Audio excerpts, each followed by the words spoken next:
Hello, National University Academy Economics students. This is Mr. Goyette coming to you with our discussion of Chapter 14.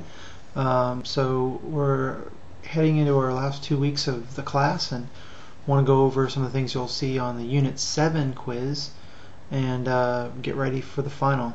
In this video, I'm just going to go over not so much the key terms. We'll get to those perhaps in the next video.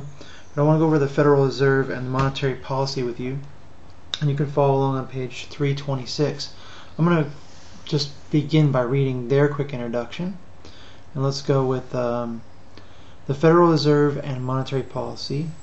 And it says here, examine a $1 bill. At the top are the words Federal Reserve Note. As discussed in Chapter 13, the Federal Reserve acts as a central bank of the United States. But how exactly does the Federal Reserve System work? And what does it have to do with your money? One of the things, if you are actually pulling out a dollar and looking at it, you'll see these words, Novus Ordo Seclorum, on the dollar and the back seal, along with Annuit Coeptis. And of course, Novus Ordo Seclorum means our bold venture, or new world for the ages, or new order for the ages. And of course, these the eye over the pyramid is supposed to be kind of the eye of God looking over everything and approving of the kind of manifest destiny of it all, the sea to shining sea, and since this symbol is on money, of course, the capitalist ventures of the nation. So, in our discussion of monetary policy, we're going to go into pyramided reserves, but I wanted to first hit on the money supply, and this is on page 336. I'm going to read from the text to begin with. Money supply. Before taking action to regulate the money supply, the Fed must determine how much money is circulating in the economy. Economists, those working for the Fed and elsewhere, have determined several ways to measure the nation's money. These measures are called M1, M2, and M3.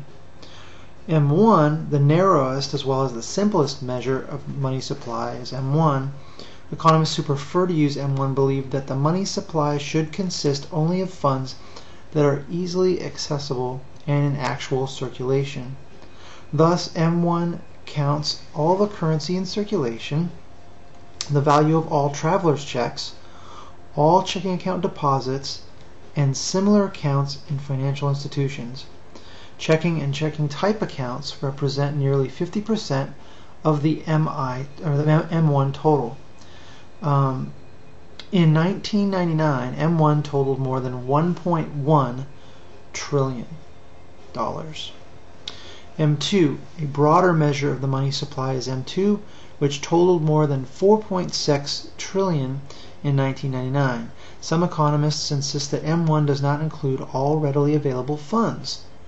They consider M2 to be more accurate because in addition to money counted in M1, M2 includes money market accounts, money market mutual fund shares, and other savings deposits such as certificates of deposits, or CDs, and accounts under $100,000 that allow people easy access to their funds.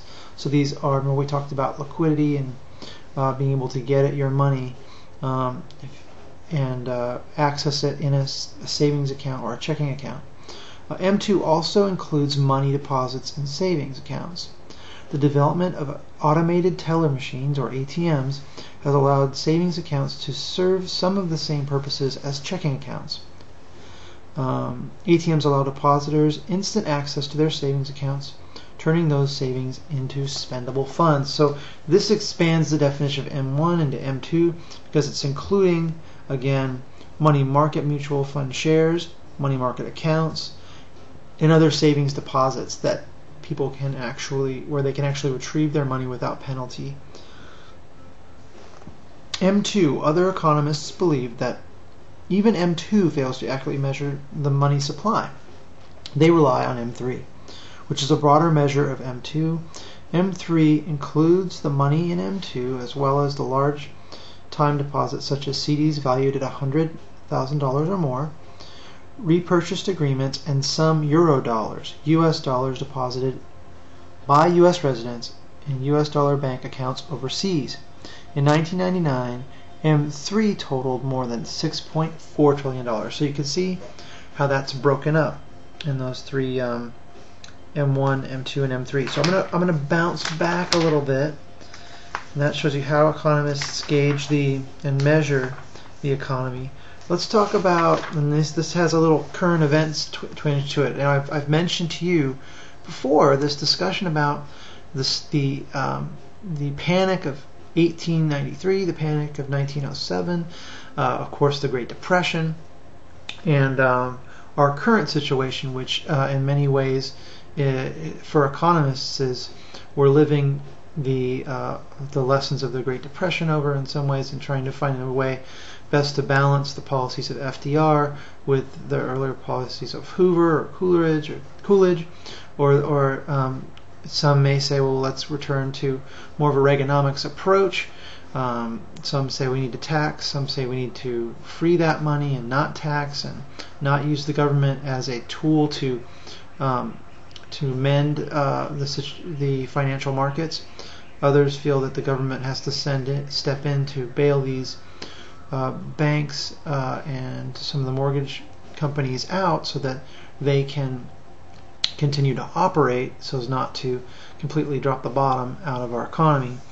So there are differing opinions there, and of course I want you to come to your own conclusions on that. I'm not, I don't ascribe to any one doctrine, although I do have my opinions, but it's not my job to give you my opinions. It's my job to bring the information to you and for you to come to your own conclusions. So let's look at the Panic of 1907 in discussing this. The Panic of 1907 had two causes. First, the nation's monetary system at the time had no mechanism for expanding the amount of money in circulation. This meant that business expansion was restricted because consumers and businesses competed for a fixed supply of loanable funds. As individuals and businesses found themselves unable to borrow money, they began to withdraw their savings. During these runs on the banks, many depositors withdrew funds from the institutions at the same time.